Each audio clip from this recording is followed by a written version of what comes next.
옆에 계신 분들 인사합시다. 사랑하고 축복합니다. 사랑하고 축복합니다.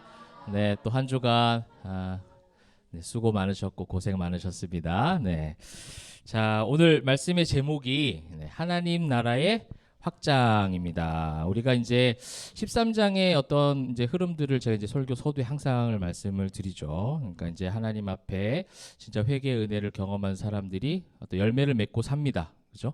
내 안에 그런 복음의 열매가 맺어졌기 때문에 그 열매는 또 누군가에게 생명력으로 전해지게 되어 있다. 이게 이제 하나님의 시선이고 하나님의 마음이었어요. 그래서 이제 지난주에 그 시선이 어디로 예수님이 좀 향해 있었습니까? 회당에서 18년 된 그죠? 병든 여인에게 아무도 그 여인에게 눈길을 주지 않았던 그 여인을 이제 예수님은 거기에 시선을 두신 거죠. 그렇게 이제 하나님은요 예수님을 통해서 이 구원 사역을 이루시고 이런 선교 사역을 통해서 분명히 하나님의 목적과 그 선교적 목적 가운데 무엇이 있어요? 하나님 나라의 확장이라는 주제가 다 이제 있는 거죠. 그게 성경적 정의이고 성경적인 메시지입니다. 그런데 우리가 교회에서 현재 교회에서도 그런 말 많이 씁니다. 하나님 나라의 확장, 그죠? 하나님 나라가 더 커지기를 이런 이야기들을 고백을 많이 하는데 여기에 대해서 굉장히 많은 또 오해들이 있어요. 사실은 현대 교회 가운데 하나님 나라의 확장이라는 의미가 무엇인가? 사실 오늘 이제 본문이 예수님께 직접 가르쳐 주시는 건데 이렇게 선교사적 사명을 감당하고 하나님의 시선으로 하나님 마음으로 복음을 전하면 반드시 하나님 나라는 확장이 된다. 하나님 나라 확장이 되는데 하나님 나라의 확장에 대해서 어떻게 내가 비유로 설명을 해줄까 이거예요. 그러니까 여기서 이제 오늘 본문이 하나님 나라가 어떻게 확장되는가. 결국은 이제 선교적인 방향이 사도행전이 그렇잖아요. 그죠? 복음을 처음에 뭐라고 하죠? 예루살렘과 온 유대와 사마리아와 땅끝까지. 그러니까 확장이 됩니다. 확장이 돼서 하나님은 그렇게 분명히 사역하시고 역사를 하시기는 해요. 그렇게 역사하시고 사역을 하시긴 하지만 우리가 가지고 있어야 될 생각들이 필요하다는 거죠. 여기서 어떤 성경적인 관점을 가지고 하나님 나라의 확장에 쓰임 받을 것인가, 이거를 우리가 오늘 좀 보았으면 좋겠습니다. 그래서 뭐 지난주 한번 비교를 해볼까요? 사실 예수님도 하나님 나라의 회복과 확장을 위해서 오신 거죠. 그 다음에 반면에 지난주 본문에 나왔던 당시 유대인 종교인들도 마찬가지로 뭐를 자꾸 고백을 해요? 하나님 나라의 회복에 대해서 이야기를 해요. 하나님 나라의 회복과 확장을 기대하면서 누가 오기를 지금 바라는 거예요? 메시아. 근데 어떤 메시아? 그죠? 정치적인 군사적 메시아가 오기를 바라는 거예요. 그래서 우리 이스라엘 이 나라가 회복이 되고 이스라엘 이 나라가 확장이 되고, 그 확장이 되는 가운데 유대인들의 중심에 뭐가 있냐면 성전 종교 문화가 있는 거예요. 이걸 통해서 더 탄탄하게 만들어가는 거죠. 기득권 세력들이 그것을 더 공고히 하고 메시아, 우리나라가 해방되고 이스라엘이 더 어떤 그 당시의 어떤 시대의 그 모든 패권을 장악하고 하나님 나라로서 더 커져가고 강성해지고, 그런데 우리가 자기들이 종교인들이 그 중심에 있고 싶어하는 거예요. 그거는 제자들 그룹 안에서도 나타나는 현상이죠. 예수님이 왕이 되시면 하나는 좌편에 하나는 우편에 있게 해달라는 그 인식 자체가, 그 사고방식 자체가 지금 그들이 갖고 있는 하나님 나라의 확장의 방향성인 거예요. 근데 이것이 우리 시대의 목회자들도 마찬가지고 그 다음에 교회들도 어떻게 해요? 계속 그런 생각들 하고 있다는 거예요. 더욱더 커지는 거예요. 그러니까 우리가 확장되어지고 성장하는 것은 우리가 가지고 있어야 될 궁극적 목표이긴 합니다. 근데 여러분들이 오늘 이제 하나님 나라의 확장에 대해서 제가 이런 어떤 의미로 또 이런 어떤 메시지로 이제 한번 봅시다라고 했을 때 아마 벌써 제목을 통해서 아마 다 생각을 하실 거예요. 그죠? 그 지금 이제 그 예솔이도 지금 다 알고 지금 대답을 다 하고 있는 거예요. 절대로 예솔이는 지금 예배를 방해하는 게 아니에요. 하나님 나라의 확장이란 내가 뱃속에서부터 들었는데 이러면서 이제 지금 얘기를 해주고 있는 거기 때문에 여러분들이 거기 아멘으로 화답하시고 함께 가시면 됩니다. 네. 그래서 뭐 어머니는 조용 이런 거 안 하셔도 돼요. 괜찮아요. 네. 어떻게 그게 되겠어요? 자기가 믿음을 고백하는데 어떻게 자제할 수가 없죠. 자, 그런 우리 마음으로 오늘 본문을 하나씩 좀 살펴보도록 할게요. 그럼 첫 번째 비유, 일단 그러므로 18절에 예수께서 이르시되, 그러므로니까 지난주 본문과 계속해서 연결점이 있는 것이죠. 그 다음에 이제 우리가 다음 주 보게 될 것도 하나님 나라에 대한 것들이 또 나와요. 그러니까 누가는요, 그냥 뭐 이렇게 들었던 이야기를 생각나는 대로 막 기록한 게 아니라 굉장히 문맥과 흐름을 과학적 사고방식을 통해서 분석적으로 다 배열을 해놓은 거죠. 하나님 누가를 통해서 그렇게 기록을 하셨는데, 이 예수께서 이르시되 하나님 나라가 무엇과 같을까? 내가 이제 어떻게 비교해 줄까 하면서 19절에 나옵니다. 마치 사람이 자기 채소밭에 갖다 심은 겨자씨 한 알 같으니 자라서 나무가 되어 공중의 새들이 그 가지에 깃들였느니라. 굉장히 좀 쉽지 않은 말씀 같아요. 마치 사람이 자기 채소밭에 갖다 심은 겨자씨 한 알. 그래서 이제 여러분 겨자씨 한 알, 겨자씨 비유 이런 거 아마 교회를 이제 오래 다니신 분들은 많이 들으셨을 거예요. 겨자씨를 실제로 보신 분 계신가요? 보셨군요. 보셨어요? 네. 다 보셨구나. 저는 실제로는 못 봤어요. 굉장히 작다고 그러더라고요. 그래서 한번 이미지를 우리가 모르는 분들도 많이 계시기 때문에 한번 좀 보도록 하겠습니다. 한 알이 저렇게 작아요. 사람 손에 저렇게 이제 조그만한 아주 작은 그런 겨자씨죠. 근데 이 겨자씨를 이제 어떻게 해요? 자기 채소밭에 이제 심었다는 거예요. 여러분 여기서 이제 이 오늘 본문 말씀은 그 다른 병행 본문이 있어요. 마태와 이제 마가에도 나오는 말씀입니다. 근데 마태와 누가 오늘 누가복음이잖아요. 누가복음을 조금 비교를 해보면 좋을 것 같아요. 뭐가 좀 다르냐면 다 같은데 자기 채소밭이라는 이 단어가 좀 달라요. 채소밭. 마태는요 채소밭이라는 표현을 쓰지 않아요. 그냥 밭이라는 단어를 써요. 오늘 이제 헬라어 단어를 한번 보여주시면 좋을 것 같습니다. 마태는요 뭐라고 했냐면 마태는 아그로스라는 단어를 써요. 아그로스. 그러니까 이건 말 그대로 밭이에요. 그러니까 경작된 땅이에요. 그러니까 경작을 할 수 있는 땅, 경작이 필요한 땅. 그럼 여러분 이거는 이 차이를 굳이 왜 이렇게 나눴을까 여러분 좀 생각할 수 있는데 누가복음 그러면 한번 볼까요? 누가복음의 이 채소밭을 뭐라고 했냐면 케포스라는 단어를 씁니다. 케포스. 그러니까 이거는 뭐예요? 케포스는 정원 동산이에요. 이거는 우리 집 앞에 있는 정원과 동산을 이야기해요. 굉장히 가까이 있는. 그러니까 멀리 가서 일해야 될 들과 밭이 아니라 그냥 툭 나가면 있는 우리 집에 있는 앞에 있는 동산 정원을 케포스라는 의미로 많이 쓴단 말이에요. 이 두 가지를 이제 구분을 해놓은 거예요. 그러니까 마태는요, 이 밭 굉장히 거창해요, 그죠? 물론 하나님은 이제 그렇게도 역사하시죠. 그렇게도 이제 들과 밭 넓은 데로 가서 그래서 소위 말하면 그거에 땅 끝까지 쫙 가가지고 대단한 하나님의 사명을 감당하시는 분들도 있잖아요. 그렇게도 하시는데 누가는요 굉장히 그 생활적인 면들을 바울과 누가는 굉장히 많이 따집니다. 그러니까 복음화된 우리가 실생활에서 우리의 맡겨진 일상에서 어떻게 살아낼 것인가에 굉장히 고민을 많이 했던 사람들이 바울과 누가예요. 그러니까 바울이 텐트 메이커도 할 수 있었고 누가는 자기의 본업이 또 있고 그런 가운데 이방 어떤 민족 그 다양한 문화권 안에서 그 생활권 안으로 들어가서 그죠? 그러니까 이게 선교적인 용어 가운데서도 그거예요. 그냥 그 문화권 안에 들어가서 그들의 문화 가운데 그걸 인정해주면서 사역을 하는 거죠. 진리는 훼손하지 않되 그 일상의 문화권 안에서 같이 살아가는 그런 의미가 있는 거죠. 그러니까 누가는 그냥 아고로스, 들밭, 막연하게 그냥 어떤 경작이 필요한 그래서 그 경작을 통해서 거기서 풍성한 열매를 맺을 만한 그런 어떤 의미로 사용하지 않고 그냥 그 하나를 내 정원 동산 가운데 갖다 심는 그냥 내 일상에서의 하나의 생활적인 면을 자연스럽게 지금 케포스라는 단어를 통해서 사용하는 거예요. 그러면 이제 여기서 우리가 지금 이제 봐야 될 게 자기 채소밭이라고 했어요. 자기 채소밭. 그죠? 자기의 뭐가 있는 거예요? 정원과 동산이 다 저마다 있는 거예요. 여러분 이것이 하나님 시선인 거예요. 하나님 마음인 거예요. 아까 우리 집사님 기도 너무 잘해 주셨는데 그런 그 기도의 내용이에요. 내가 하나님 앞에 예배자로 서 있다면 나에게 맡겨진 나의 채소밭이 있는 거예요. 거창하게 다 같이 들로 모여 다 같이 밭으로 모여 이 경작된 땅이라는 건 혼자서 가서 할 수 있는 게 아니에요. 그죠? 거기서 많이 한다면 여러 사람의 손길이 필요해요. 일손이 필요해요. 너무 넓은 들과 밭이기 때문에 혼자서는 감당하기가 힘들다는 거예요. 그러므로 뭐예요? 다 같이 많은 사람들이 힘이 필요해요. 근데 그럴 때도 있죠. 그렇게도 역사하시는데 이 누가에서 지금 강조하고 있는 케포스를 통해서 뭘 얘기하냐면 자기 채소밭이 있는 거예요. 멀리 하나님의 시선으로 가지고 멀리 내다볼 줄도 알아야 되지만 하나님의 시선은 지금 18년 된 꼬꾸라진 여인이 구석에 다 그렇게 누워 있고 아무도 관심 가지지 않는 그 여인에게 시선이 향했던 것처럼 우리의 시선이 자기 채소밭 정원을 향할 수 있다는 거죠.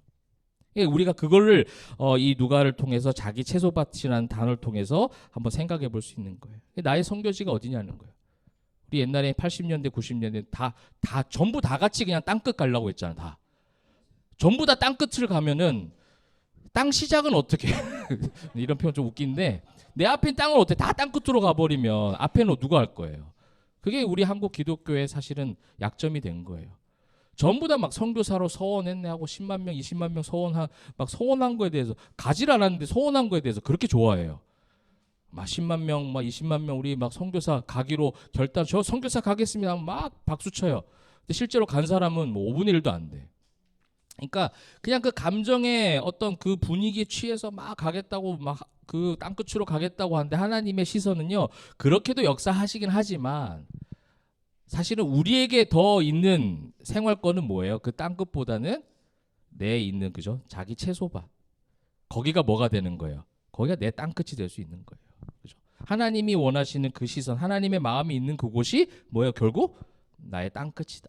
그죠? 그게 예루살렘이 될 수도 있고 유대가 사마리아가 될 수도 있고 땅끝이 될 수 있다는 거죠.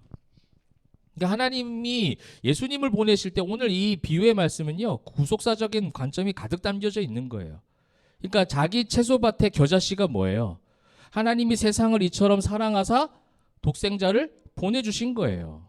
너무나도 작은 겨자씨 한 알, 아무것도 할 수 없을 것 같았던, 절대 열매 맺지 않을 것 같은 그 조그마한 좁쌀 같은 그 씨앗이 결국 뭐가 예수님께서 그 비천한 몸으로 연약하고 목수의 아들이고 마곡간에 태어나셨고 그 낮고 낮은 곳으로 오셨던 그 예수님이 뭘 이루셨어요?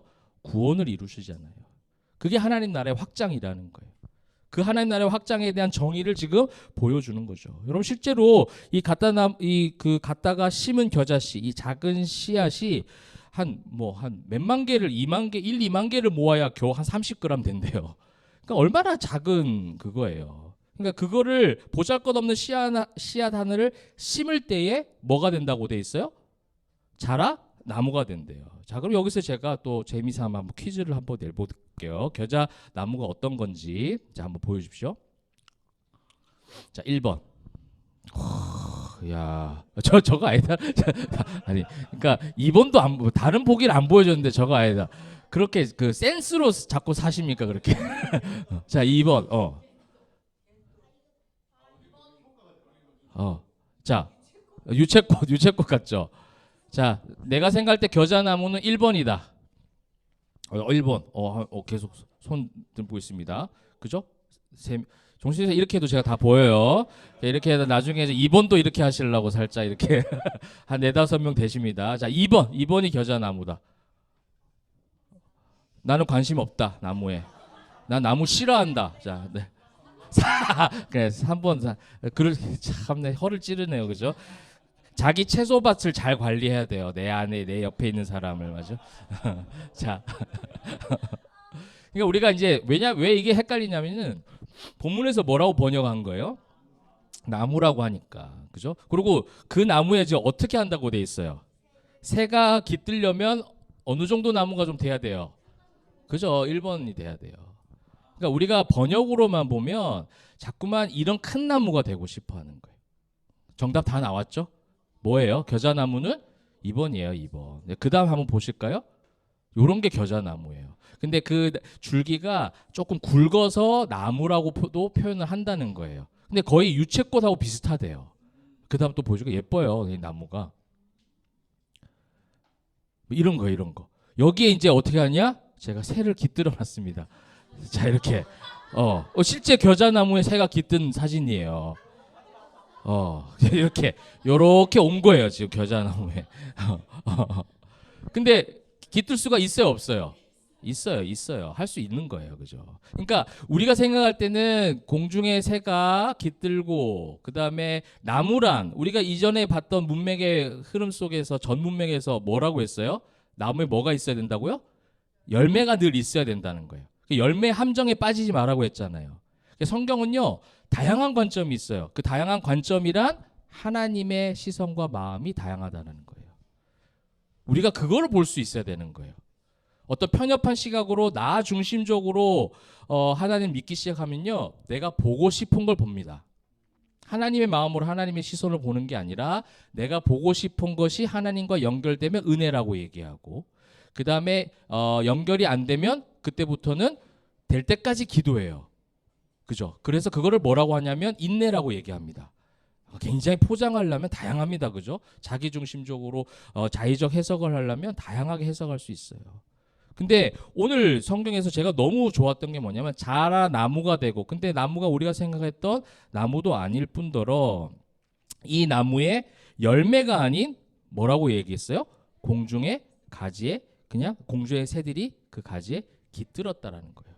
여러분, 꼭 열매가 생각할 때 누군가에게 먹일 수 있는 열매가 없더라도 하나님은 그냥 나무로 우리를 세워주셔서 그 나무에서 누군가가 쉬게도 하신다는 거예요. 꼭 먹여야 하냐는 거죠. 먹이기도 하시겠죠. 우리가 있는 열매를 누군가에게 줘서 그 열매를 주기도 하고 생명력 있는 열매를 줘서 그 사람이 살아나게 하는 사역도 하게 하실 거예요. 그러면 이렇게 하지 않는 것에 대해서 그러면 하나님의 시선과 마음과 뜻으로 선교를 하지 않는 인생인가? 그러지는 않다라는 거예요. 나무가 되어줘서 뭐를 지금 하는 겁니까? 공중에 새가 와서 그냥 가만히 쉬게도 하시는 거예요. 우리의 선교사적 사명, 여러분들이 지금 일상에서 그렇게 살아가고 있잖아요. 아마 나눠보면요, 다 다양한 방식으로 할 거예요. 그죠? 어떤 친절한 손길을 내밀어서 그렇게 하는 사람도 있겠지만, 그냥 가만히 옆에 있어 주는 것만으로도 쉼이 되는 사람이 있고, 또 실제적으로 어떤 물리적인 도움을 주는 그런 도움도 할 수도 있는 거고, 아, 저 사람은 하는데 나는 못하네? 거기에 대한 비교 의식에 빠질 필요가 없는 거예요. 하나님 나라 확장은요, 하나님께서 하실 때 이렇게 다양한 방식으로 하는 거예요. 겨자나무 통해서, 작은 씨앗 하나를 통해서 나무가 맺게 하고, 그 나무는요 많이 자라도 한 2, 3m래요. 그러니까 우리 키보다 약간 큰 거예요. 아까 그 일본 나무처럼 물창하고 큰 나무가 아닙니다. 근데 그 나무에도 뭐가 있는 거예요? 또 겨자나무 열매도 맺어요. 겨자 열매도 맺고, 그 다음에 또예요, 작은 새가 와서 거기서 탁 쉬기도 하고. 그리고 아까 어때요? 예쁘지 않아요? 되게 다 봤을 때 예쁘기도 하고. 그러니까 작은 씨앗, 작은 나무 안에서도 하나님은 반드시 하나님 나라의 확장을, 역사를 해 가신다라는 거예요. 그래서 5달란트 받은 자, 2달란트 받은 자, 1달란트 받은 자가 있는 거예요. 근데 우리는 뭘 자꾸 막 생각해요? 5달란트 받아내야 되는 거예요. 그렇죠? 5달란트 있어야 되는데 아니면 이제 1달란트 받은 사람, 5달란트 받은 사람 보고 막 부러워하는 거예요. 그 은사주의 아니에요? 어떤 은사가 있는 사람, 은사가 없는 사람. 은사 없는 사람 있어요? 여러분, 이 자리에 모인 사람 중에 은사 없는 사람 한 명도 없어요. 다 있어요, 여러분. 다양하게 하나님께서 쓰시고자 하는 그 사람에게 다양한 은사를 다 주셨어요. 우리는 다만 뭘 해야 됩니까? 은사잖아요. 은혜잖아요. 그러니 그 은혜에 대해서 감사함으로 그 은혜를 우리가 사용하고 누리고 살아가는 거예요. 하나님 그걸 원하시는 거예요. 아, 저 사람 은사가 몇 개 있더라. 나는 이 한 개 있더라. 저 사람 많더라 적더라, 이게 아니라는 거죠. 작은 겨자씨 하나가, 그게 예수님의 피 흘리심이잖아요. 그 작은 섬김이, 그 작은 헌신이, 그 희생이 어떻게 해요? 큰 구원을 이루어주셨잖아요. 우리를 사망의 길로 가던 우리를 완전히 생명의 길로, 회개의 은혜, 그래 바꿔놓으셨다는 거예요. 그래서 뭐예요? 수고하고 무거운 짐진 자들아 다 내게 와서 쉬어라. 우리가 공중에 나는 새처럼. 그 다음에 여러분, 그것을 믿는 사도들, 그걸 믿는 복음 전도자들이 그걸 믿고 어떻게 하는 거예요? 사도행전의 역사를 이루어갔잖아요. 고통과 고난과 순교와 흩어짐의 그 수많은 위기들 속에서 신앙인들이 하나하나 뿌린 그 작은 씨앗이 어떻게 됐어요? 복음의 열매가 되었고 하나님 나라의 확장이 이루어지잖아요. 그게 하나님의 섭리와 영역인 거예요. 그걸 인정하니까 바울을 비롯해서 사도들이 그걸 인정하니까 하나님이 어디로 보내시든 어떠한 사역의 모습들을, 어떠한 사역의 종류들을 감당하든 아무 상관없이 그거에 대해서 판단하거나 그러지 않고 하나님의 섭리대로 가는 모습도 우리가 보게 되죠. 그래서 보잘것없는 겨자씨가 이제 보잘것없어 보이는 그 공중의 새. 여러분, 공중의 새라는 거는 왜 이 새라는 표현을 씁니까? 이게 18년 된 그 꼬꾸라진 여인을 상징하는 거잖아요. 아무도 그렇게 관심 가지지 않았던 보잘것없는 그 여인, 그죠? 그 여인도 하나님은 쉬게 하시는 거예요. 그 여인도 하나님은 예수님을 통해서 역사하셔서 치료해 가시는 거예요. 그렇게 하시기 위해 지금 예수님이 이 땅에 오셨다라는 걸 얘기하는 거예요. 그래서 하나님 나라가 지금 확장되어져 간다라는 거죠. 그런데 여러분, 앞선 종교인들의 어떤 모습들, 그 종교 지도자들의 모습도 그렇고, 교회가 종교 단체가 되고 성도들이 종교인이 되면 공통적인 지향점이 뭐예요? 그냥 성장이에요. 성장. 무턱대고 커지는 거예요. 그죠? 번영 신학이라고 하죠. 번영, 부흥. 우리 부흥이라는 말 얼마나 많이 유행했습니까? 막 부흥을 허락하여 주옵소서. 그 부흥하면 어떤 의미예요? 내 안에 어떤 내적인 변화 뭐 이런 거 생각되어집니까? 내 안에 예수님과의 만남, 내 삶이 하나님으로 인해서 그렇게 성장해가는 그런 걸로 우리는 생각하지 않아요. 부흥은 결국 뭐예요? 교세가 커지는 거예요. 사람 수가 배가 되는 거예요. 그렇게 되는 교회가 이슈가 되는 거예요. 폭풍 성장 막 이런 얘기 하잖아요. 폭발적 성장. 내가 안 쓰는 단어니까 지금 어색하잖아. 벌써 이게 딱 나오잖아. 지금 내가 안 쓰는 단어니까. 폭발적 성장 막 이런 거. 그죠? 단기간에 1년 만에 막 몇백 명 됐다. 막 이러면 이제 그 막 강서. 그래서 제가 강사로 초빙 못 받는 거예요. 폭발적 성장이 없으니까. 근데 여러분, 우리 안에 엄청난 부흥의 역사가 있잖아요. 저는 그게 부흥이라고 믿는 거예요.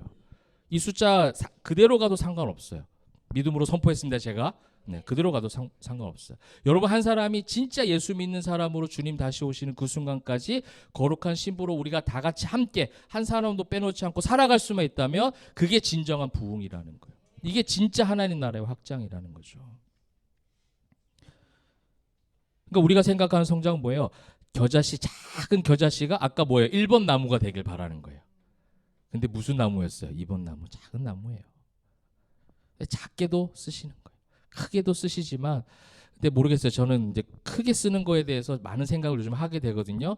하나님은요, 성경으로 봤을 때는 커질 때마다 브레이크를 거시거든요. 커질 때마다 흩어지게 하시고. 그러니까 그런 거 봤을 때, 뭐 어떤 교세가 커지고 안 커지고를 떠나서 우리가 진짜 성경적인 하나님 나라의 확장에 대한 인식은 무엇이냐? 우리 안에 있는 변화고 또 우리가 어떤 삶을 사는 거예요? 선교사적 삶을 사는 거죠. 누군가에게 공중의 새와 같은 우리 주변 사람들에게 깃들일 수 있도록, 좀 쉬고 갈 수 있도록. 그래서 저는 우리 이 교회 건물도 그렇게 조금 사용되고 있어서 감사할 때가 많아요. 바깥에 계신 분들 오셔서 그 믿는 분이든 안 믿는 분도 오셔서 여기 오니까 너무 마음이 좀 좋아요, 따뜻해요, 뭐 이런 이야기를 하세요. 근데 그런 게 그죠? 거기서 그러면 교회를 나오십시오, 막 이런다고. 그러면 이번 주부터 그러면 교회를 나오시지요, 막 이렇게. 여기 좋지요, 막 이렇게. 그렇게 하면 이제 안 되는 거죠. 그럴 때 그래서 뭐 이렇게 그죠? 그냥 어떤 일상적인 대화를 하고 그런 사랑의 언어를 이제 보여주고 그런 어떤 관계와 신뢰 가운데 그게 쌓이는 거죠. 그런가 하면 이제 두 번째 비유도 마찬가지 어떤 그런 어떤 맥락 속에 있습니다. 자, 또 이르시되 내가 하나님 나라를 또 무엇으로 비유하고 두 번째 비유가 나오죠. 두 번째 비유는 무엇이냐? 마치 여자가 가루 서말 속에 갖다 넣어 전부 부풀게 한 누룩과 같다. 이렇게 얘기하고 있습니다. 여러분, 이제 가루 서말이라는 것은 이 세 개가 총 한 22리터 정도 돼요. 그러니까 한 마리 한 7리터 조금 넘거든요. 그게 이제 서말이니까 22리터. 그러니까 한 10인 가족의 하루 식량. 뭐 이렇게 여러분 좀 생각을 하시면 될 것 같습니다. 근데 그 식량인데 이거를 뭐를 넣는 거예요? 누룩을 넣는 거예요. 가족 서말 속에 갖다 넣어 전부 부풀게 한 누룩을 넣어서 이게 어떻게 하게 만드는 거예요? 쭉 부풀어지게 하는 거예요. 그래서 몇 배로 부풀어져서 10명 이상의 사람들이 먹을 수 있게 하는 거죠. 그래서 이제 중요한 거는 아까하고 똑같은 어떤 개념이긴 해요. 가루 서말 속에 가져다가 넣었다라고 하는데 이 하나님 나라의 확장의 시작은요. 결국은 아까 겨자씨와 공통점은 뭐예요?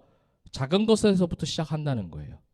작은 섬김을 통해서 작은 우리 자기 채소밭 그죠? 그냥 일상의 지금 언어들이에요. 이건 지금 그냥 겨자씨를 내 정원에 심는 거. 큰 나무 심을 수도 없어. 뭐 정원과 동산이 얼마나 크겠어요. 그러니까 그냥 내 일상 속에서 요거 하나라도 심어서 그런 겨자나무를 맺게 하고 그런 일상의 어떤 삶의 모습인 거예요. 가루 서말 속에 한 여자가 가루 서말 속에 누룩 넣는 것도 생활적인 부분에서 필요한인 거잖아요. 생계를 위해서 그래서 하는 그런 어떤 생활의 어떤 한 모습이에요. 작은 것에서부터 시작되는데 이 누룩의 특징을 통해서 우리가 영적인 의미를 한번 살펴보면 좋겠습니다. 누룩의 작용은요, 눈에 보이지가 않아요. 눈에 보이면 이미 그 작용이 될 수가 없어요. 그래서 내 눈에 보이지 않는다라는 거예요. 첫 번째 우리 이 누룩을 통해서 알 수 있는 거. 그러니까 하나님의 사역이요, 눈으로 가시적으로 보여주는 사역도 있어요.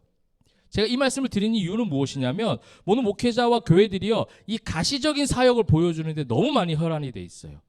아까도 말씀드린 게 그거예요. 폭발적. 계속 안 되잖아요, 지금 발음이. 폭발적, 그죠? 그 어떤 부흥, 이 가시적인 현상, 가시적인 결과가 있으면 막 드러내고 싶어 하는 거죠. 이야기하고 싶어 해요. 근데 하나님의 역사는 이 누룩이라는 건 저번에도 말씀드렸지만 긍정적인 관점에서의 요소도 있고 또 누룩은 부정적 요소도 있죠.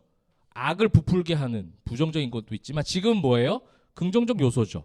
하나님 나라 확장이 그런 작은 것에서부터 부풀게 하는 그렇게 확장시켜 나가는 그런 의미로 이 누룩을 이제 쓰고 있는데 보이지 않는다는 거죠. 이 누룩의 작용이. 왜냐하면 이 보인다는 건 뭐냐면 이제 거기 공기가 들어간다는 거잖아요. 공기가 들어가면 안 되거든요.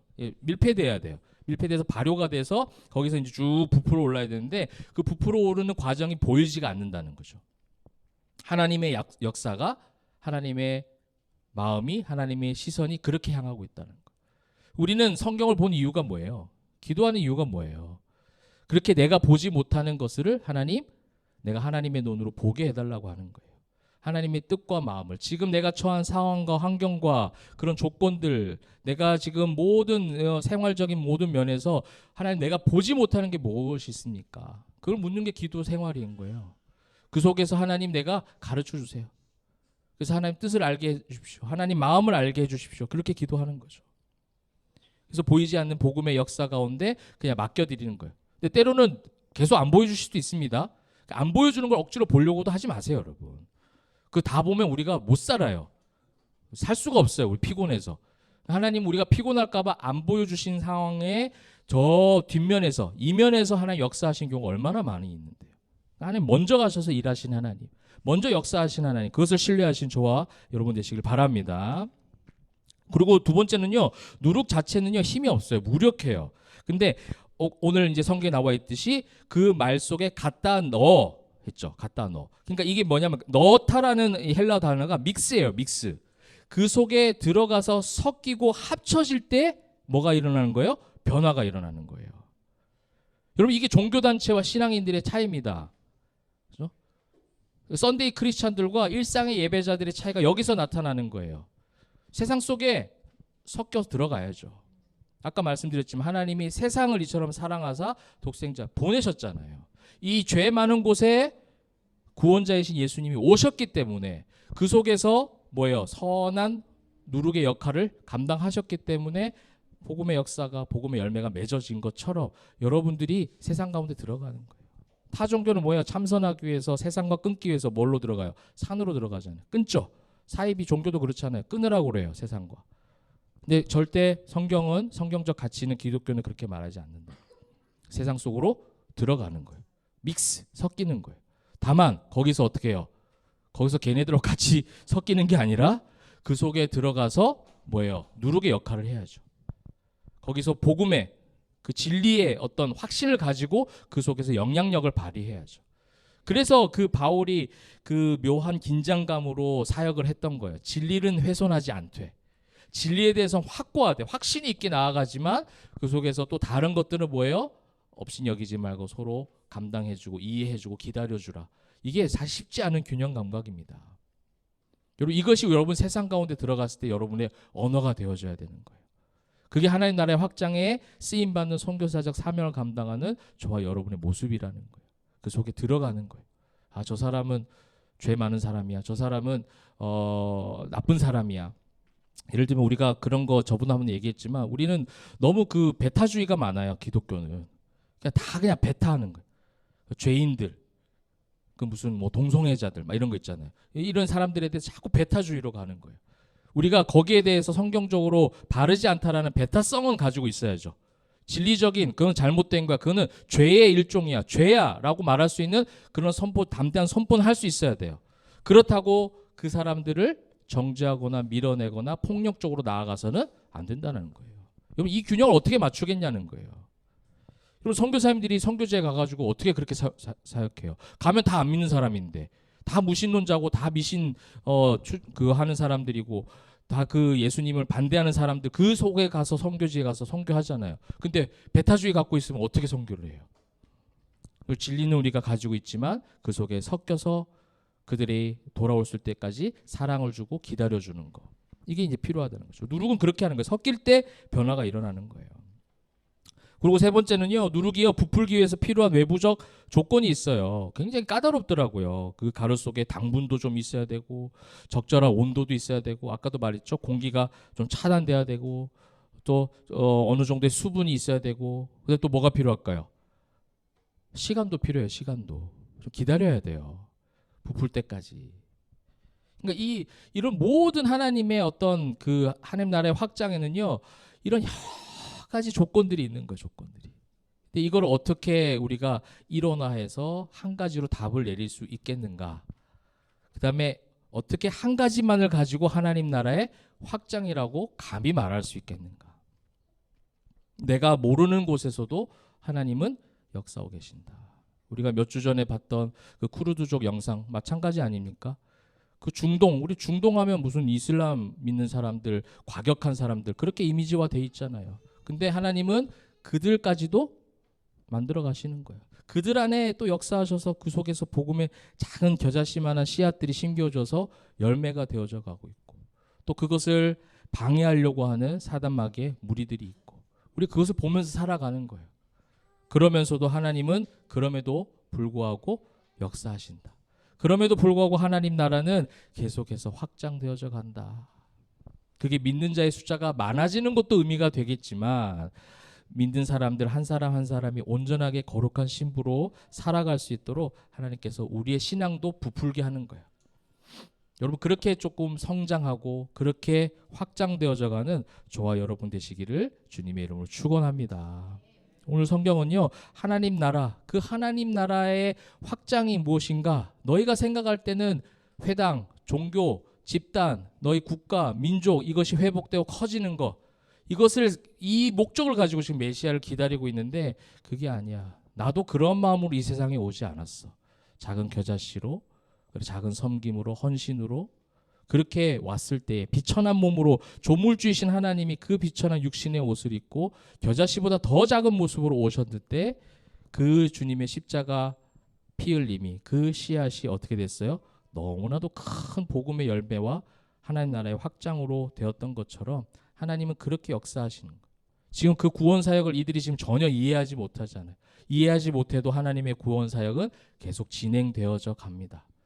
여러분과 여러분 가정과 우리 교회 사역 가운데서도요, 하나님 그렇게 역사해 가세요. 우리는 그 뒤를 따라가는 거예요.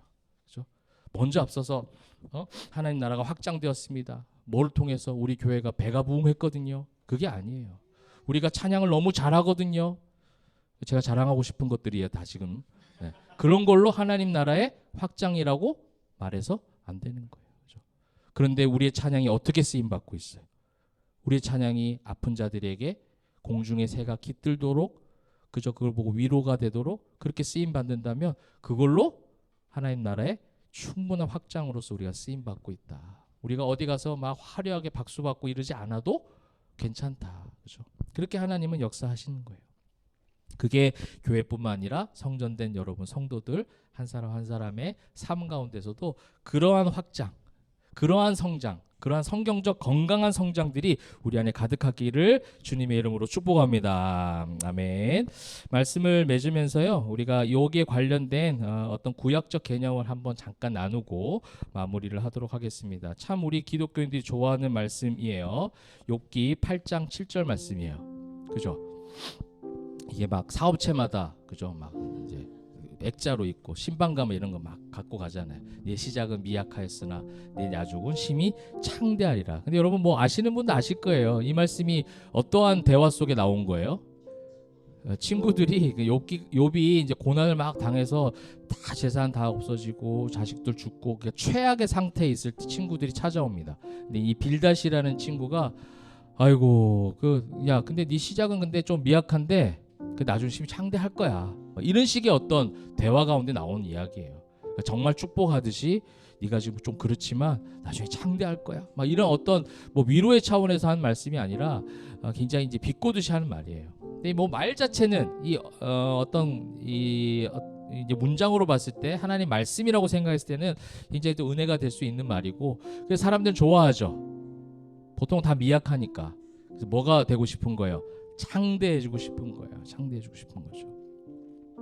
이 성경 여기 말씀에 빌닷이 조롱한 말씀이지만 여기 안에 미약하다라는 것은 작다 하찮다라는 거예요. 오늘도 그런 본문의 말씀이 있었잖아요. 겨자씨 하찮은 거죠.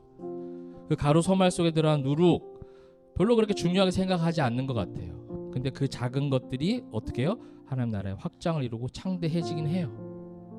근데 여러분 우리가 이 구약의 말씀에 창대하리라 해서 끝나버리면 안 돼요.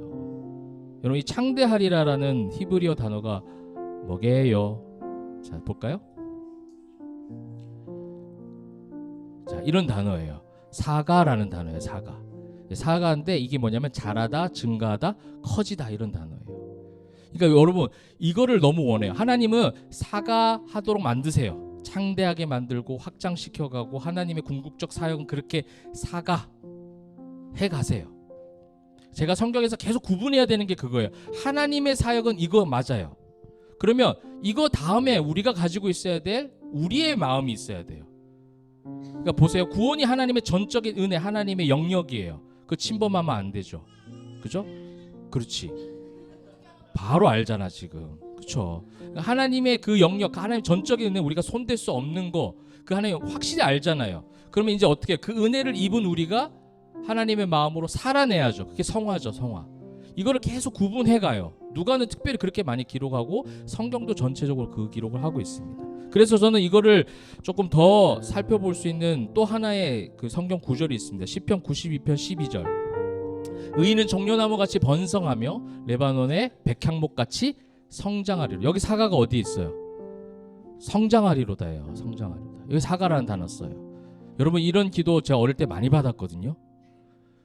됐는지 안 됐는지 모르겠어요. 레바논의 백향목같이 성장했는지. 근데 여러분 교회 오래 다닌 분들 어른들 같은 경우에는 이런 기도 굉장히 많이 해요. 그죠? 레바논의 백향목같이 장대하게 하시고 그죠? 그죠? 어색하다. 어쨌든 사가 성장하리로다. 근데 여러분 그 다음 말씀 볼까요? 그 다음 말씀에 우리에게 주신 말씀이 있어요. 이는 여호와의 집에 심겼으며 우리 하나님의 뜰 안에서 번성하리로다. 여러분 번성하리로다는 완전히 다른 단어예요. 볼까요? 이게 우리가 가져야 될 생각이에요. 파라흐예요. 파라흐. 사가는 하나님의 영역이에요. 하나님 나라 확장은 하나님께서 하시는 부분이 있고 우리는 뭐예요? 오늘 이 13절 말씀처럼 여호와의 집에 심겨 있는 거예요. 하나님의 뜰 안에 거하는 거예요. 그럴 때 뭐예요? 싹 트는 거죠. 열매를 맺는 거예요. 그 다음에 뭐예요? 향기를 바라는 거예요. 우리의 삶은 파라흐예요. 그죠? 그러니까 사가를 우리가 목격하기도 합니다. 하나님이 위대하게 창대하게 하시는 그걸 하게 하시지만 우리가 바라보고 우리가 손대는 영역이 아니에요. 그거는. 그러니까 우리가 경험하고 더 많이 피부적으로 느끼는 부분은 어디라는 거예요? 파라흐라는 거예요. 이게 하나님 나라의 확장의 비밀이에요.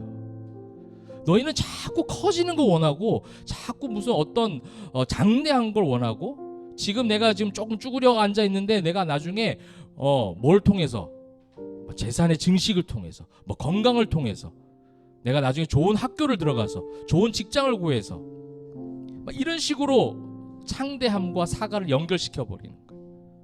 교회도 마찬가지죠. 교회도 건물, 그렇죠? 성전 건축하고 배가 부흥하고 믿는 자의 숫자가 날마다 더해져 3,000이나 5,000이나 더해갔다. 아멘! 막 거기서 이제 난리 나는 거죠.